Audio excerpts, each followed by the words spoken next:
5 قانون جدیدی که پیشنهاد شد کدام هستند؟ منافعش برای افغان ها چی است؟ مشخص برای افغان ها، دیگر را میمانیم چې دغه 15 نوی قوانین کوم یو دی افغانانو ته څه ګټه رسوي په کوم برخه کې. در این 5 قانون البته مورد چهارمش به نهایت زیاد مهمه. قدرمن هوادار و السلام علیکم. البته ویدیو بر دو زبان ملی کشور است، دری و پشتو و به نهایت مهم.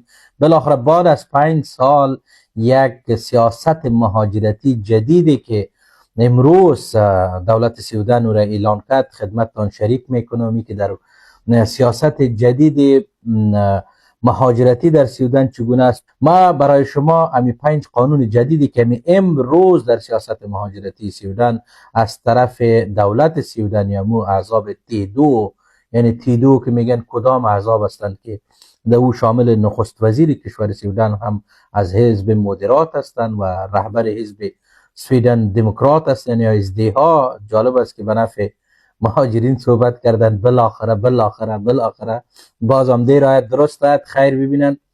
و دوم هم عباس از رهبر کریست دموکرات کسایی که هستن و هم از رهبر حزب لیبرال ها که مو خانم سیموناس به نظرم نامشان که اشتباه نکنم.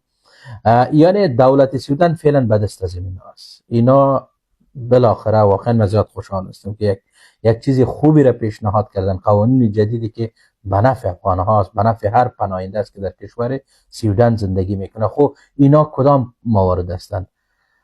اول موردش اخراج جوانان است که مثلا اینا قبلا هم شما دیدین که زیادتر امی تون اتویسنگ صورت گرفت، جوانانی که 18 را تکمیل میکردن و اینا را باز اتویس میکردن. حال دولت یا در قانون مهاجرتی را یک استثناء را میخواین که ایجاد کنن تحت عنوان ونتیل. این ونتیل چی است؟ یعنی یک دریچه حقوقی که من حیث استثناء بتانه دولت سیودان با وجود از اینکه بعضی موارد در قانون پیش بینی نشدن من حیث استثناء برای شخص بتانه.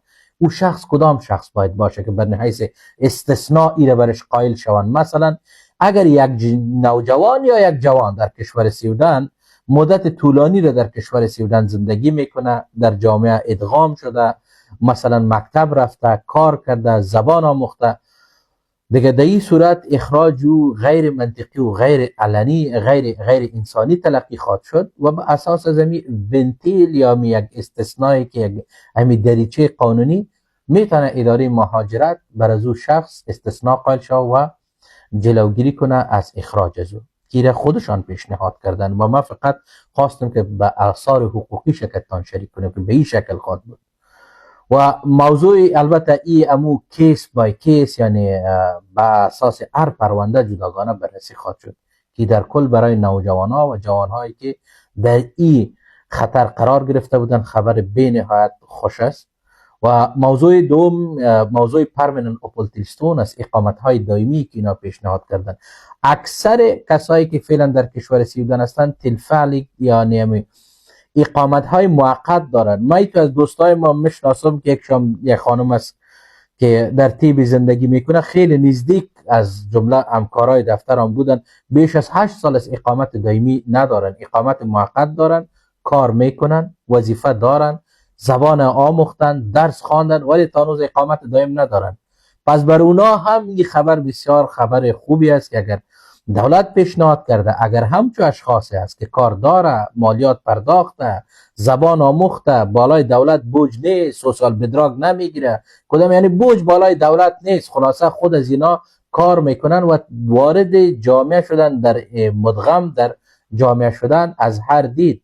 پس اینا در صدد از این هم هستند که بتانند این اشخاص مستقیم درخواست پاسپورت بدن که هم یعنی یک پیشنهاد بسیار خوبی بوده. با مو خاطر میگیم که بعد از 5 سال یک 5 قانونی که پیشنهاد شده قابل نظیر است که انسان خوش میسازه و واقعا پیشنهادات خوبی بوده و قوانین خوبی پیشنهاد شده. موضوع سومی که بر ما بسیار زیاد اهمیت داشت که چون زیادتر موکلین در این ارتباط هستن و ده ها موکل است که اتویس گرفتن که اینا باید اخراج شوند. سابق چی بود؟ یک چیزی را داشتیم ما و شما به نام سپور بیت، که یعنی اگر یک کسی از طریق پناهندگی درخواست میکرد و او پناهندگیش کیسش قبول نمیشد، رد میشد، باز او میتونست که از طریق سپور بیت کنه، یعنی مسیر خود تغییر بده، از طریق کار درخواست بده. حالی چی میکنه؟ دولت ایره بند کرده بودن قبلا و اصول ای به این رقم شده بود از دید قانون اگر کسی لغو میشه کیس پناهندگیش، باید سپور بیت بره خارج از کشور سویدن، دوباره درخواست بده، باز از اوج درخواست خود درخواست، یعنی از اتحادیه اروپا بیرون شود، درخواست بده، بعد از او میتونست که به اساس اقامت کار بیاد. حالا دوباره پیشنهاد شده که این مسیر دوباره مهیا شود. اگر کسی که اخراج میگیره به این شکل در جامعه بوده، زبان آموخته، کار کرده، مالیات پرداخته و حالی هم زمینی کار برش مساعد است، یعنی دولت در خصوص هم میخواد که دوباره امی از طریق اسپور بیت به درخواست زیر کنه که اقامت خود از طریق کار بگیره. دیگه همون موکلینم که خصوصا یک جوان بسیار یعنی شخصی که خیلی کار کرده بود، جوانی که از هر دید بالایش حساب میشد، ما نامش نمیگیرم، پنشیری صاحب شما را میگیم، فعلا در اوربرو هستن، 2 هفته قبل آمده بودن که اوتویسنینگ گرفته بودن، مخبرشان نمو ووت انجام دادم، بالاخره اوتویسنینگشان یا اخراجشان متوقف شد. ولی ای که ببین امون برتان گفته بودم که یار بیکسا خداست، ببینین که امروز قانون تغییر کرد و از این طریق دیگه خودت اولین شخصی خواد بودی که من بر درخواست از این خواد دادم که سپور بیت شوه و خود از طریق اقامت کاری بیایی دوباره اقامه بگیری و کار کنی، چون هم شخص کار داره، وظیفه داره، زبان آموخته، در جامعه بوده بیش از 10 سال. خب این البته برای بسیاری از افغان ها دقیقاً دمی وضعیت هستند و برای ازدواج پرونده هایشان که رد شده این پرونده ها کمک میکنه که بهتر از کناگ کار داشته باشند و یا هم در صدد کار پیدا کردن باشند که پیدا کنید و دیگه یعنی زمینی اخراج شما نخواهد بود، که این هم به نهایت به من مهم بود و این قانون هم پیشنهاد شده. موضوع چهارم که هم بسیار زیاد مهم بود، البته به کسایی که اندر خودتشکه بودن یا مراقبت از در سالمندان کار میکردن یا بعضی کارهای صحی دیگه در جایی که کار میکردن، بر از اینا کاهش شرط معاشش دولت پیشنهاد کرده که در حال حاضر برای اقامت کاری 27360 کرون است که 80%ش البته. حال دولت در این قسمت هم توجه داره که باید اینمی کسایی که در برای شغلهای مراقبت و خدمات صحی کار میکنن، این شرط باید پایین شود، مقدار باید پایین بیاید تا مشکل کمبودی کارمند از بین برود، که هم خودش در ذات خود بسیار موضوع خوبی است. موضوع پنجم هم ارتباط میگیره بر اوکراینی ها که در قسمت ما زیاد صحبت نمی کنم، فقط معلومات به خاطر معلومات میگم که اگر کسایی که از اوکراین بودن قبلا اینجا آمده بودن، زمان اقامتشان تمام شده بود، چون شما میدونستین که 3 ساله بود برای اینا، دولت بازم به اساس وضعیتی که وجود داره میخواین که همین اقامتایشان ادامه پیدا کنه. موضوعات زیاد از در قسمت چون ربط بر ما افغان ها نداره، نمیخوایم که وقت سر از موضوع ضایع کنم. دیگه هدف مزی بود که می 4 موضوع که جدیدن در قوانین پیشنهاد شده تا هنوز نهایی نشده، خواسته میره برای شما شریک کنم و این به احتمال بسیار قوی این باعث قانون میشه و تطبیق میشه بخیر.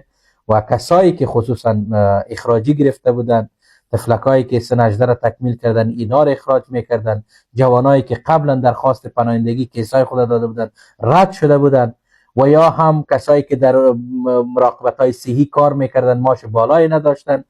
برای همگی واقعا این قوانین جدید مفید تمام میشه و ما امیدوار هستم که واقعا با وجود که احزاب چارگانه ای را پیشنهاد کرده و فعلا دولت نزد از اوناست، امیدوار هستم قبل از انتخابات ای را نهایی بسازن و این به حیث قانون بیاید تا هم از این مستفید شوند که انشالله می شود و امکاناتش بسیار زیاد است. خلاصه په پښتو کې به هم تاسو سره شریک کوم. هدف دا دی چې د سوډان دولت دغه نوي قوانین نن چې دوی په خپل خبري کانفرانس کې نشر کړ، 4-5 موضوعات او 4 ډیر مهم دي افغانانو ته. ول دا چې هغه خلک چې 18 کلنې پوره کړي او هغوی ته غوښتل چې دوی هغوی اخراج کړي، دولت په دې برخه کې اوس کار کوي چې د وینتیل تر عنوان لاندې یو مفهوم دی چې دوی وشي کولی چې هغه ماشومان چې د 18 کلونو سن زیات دي هغوی اخراجي اخیستې، د هغوی اخراج ولی کوم یو هغوی چې کار کړي، جامعه کې مدغم شوي، وظیفه درلودي یا مکتب لوستی، ژبه باندې پوهي او جرایم یې نه ترسره کړي. دا هر کیس پورې متفاوته دي، د هر کیس به جدا ډول باندې.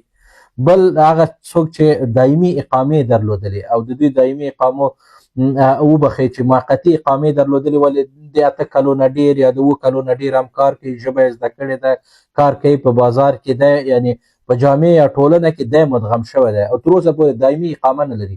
دغسې خلکو ته هم کوشش کوي دولت چې دوی ته دا زمینه مساعده کړي چې مستقیم دوی پاسپورت ته غوښتنه ورکړي، چې دا هم د ډیر ښه خبر ده. او دا چې اوس تاسو ته دا تر ټولو مهم دی، دریم سپور بیرته تر عنوان لاندې چې موږ که چیرې زموږ د پناهندګي کیس رد کېږي په سویډن کې، موږ کار لرو، وظیفه لرو، دلته ژوند کړی، ژبه هم زده کړې ده، کار هم کړی، جامعه کې مدغم شوي یاستئ او اوس ستاسې پناهندګي کیس نه دی قبول شوی، نو هغه د سپور بیت یعنې دغه د مسیر تغییر اوس دا دوباره بیرته غواړي چې فعال کړي، چې د دې طریق نه خلک کولی شي چې بیا راشي د کار له طریق نه ځان ته د پناه غوښتنې د کار له طریق نه خپل اقامه واخلي، چې دا تر ټولو ډیر مهمه ماته چې زما ډیر موکلین په دې کې شتون لري فعلا. او بل د معاش موضوع و هغه خلکو ته چې په صحي برخو کې کار کوي، مثلا اندر خودتشکه ده یا د سپینګرو د مراقبت کې دوی هلته وظیفې لري، دغه زاړه چې دي هلته اوسیږي او دوی د هغوی مراقبت کوي. او بل په صحي برخو کې کوم خلک چې کار کوي، پخوا دا و چې اوس هم فعلا لپاره چې 23,380 کورونه باید تاسې معاش درلودئ او اوس دوی غواړي دولت چې دغه سطح هم کته شي. او پنځم موضوع هم د اوکراین په هکله باندې دی چې هغه اوکراینیان چې پخوا راغلي دي 3 کاله مخکې، د هغوی د اقامې د تمدید لپاره دولت غواړي چې هغوی ته بیا هم د شته وضعیت له وجې نه د دې اقامې تمدید کړي. نو دا البته وروسته د ډېرو کلونو نه اول ځل لپاره داسې یو ښه مهاجرتي سیاست کې دغه قوانین پیشنهاد شول چې واقعا د مهاجرانو ټولنې ته خصوصا زموږ افغانانو ته به ګټه ورسوي.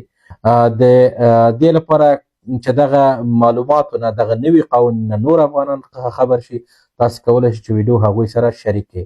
هموطنان عزیز، ما در رابطه با این موضوع جزئیاتش هم در متن برایتان نشر کردیم، میتونین که متنش مطالعه کنین و برای که این معلومات دقیق و قانونی و تغییرات جدیدی که واقعا امیدوار کننده است برای همه افغان ها برسه، ویدیو را میتونین که با اونا هم شریک بسازین. برای همگی وقت خوش، افطار خوش داشته باشین. السلام علیکم و رحمت الله و برکاته.